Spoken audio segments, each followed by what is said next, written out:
South China Morning Post, 2nd of November 2022, Xi Jinping urges Pakistan to accelerate its port and railroad developments. China wants the connection between China and Pakistan to be finished, and Pakistan wants China as part of its endeavor to connect to Karachi and Gwadar to get a port in the Arabian Sea to station its aircraft carrier fleet, in line with Chinese interests. In talks with the President of Pakistan in Beijing, Chinese President Xi Jinping demanded that joint port and railway projects in that country be expedited. According to Chinese state news agency Xinhua, he informed Pakistani Prime Minister Shehbaz Sharif on Wednesday that the Gwadar Port expansion, the centerpiece of the China-Pakistan Economic Corridor, CPEC, should be accelerated. The expected $62 billion in CPEC projects, which mainly concern transportation and energy infrastructure, have been delayed due to funding challenges, COVID-19 restrictions, supply chain issues, and terrorism against the Chinese occupation. Recent floods have severely impacted Pakistan's economy, and the government has estimated that $16.3 billion will be required for recovery operations. CPEC plans to build oil and gas pipelines and road connections between China's western Xinjiang region and Pakistan as part of Beijing's Belt and Road Initiative to expand international trade. Access to the Arabian Sea will be made available, making it more straightforward for Middle Eastern oil and gas exporters to sell to China. Xinhua cited Xi as stating, "Gwadar Port's supporting infrastructure construction needs to be expedited so that the port can unleash its role in aiding regional interconnection and hosting the Chinese aircraft carrier fleet. The Karachi Circular Railway and the Main Line 1 upgrade should be launched as soon as possible. Thus the two parties should cooperate to make that happen." Before Sharif's trip, financing agreements for the railway line from Karachi, the country's most populated city in the south, to Peshawar, in the north, had not been finalized after beginning negotiations last year.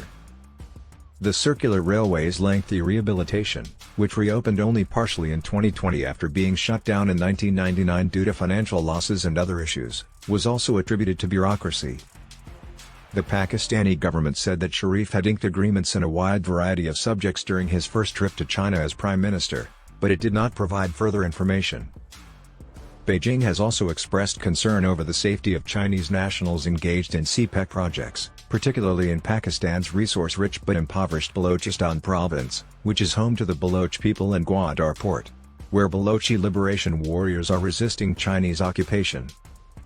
The Baloch Liberation Army, a separatist insurgent group, has taken credit for multiple violent attacks against Chinese nationals in Pakistan and alleges that the projects exploit local minerals and increase Chinese dominance in the area.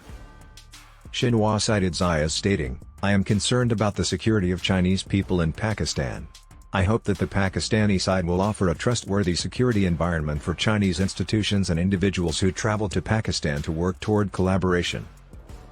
China would support Pakistan's sovereignty, territorial integrity, and development interests, according to the meeting report from Xinhua, and it would rank highly in Beijing's regional diplomacy.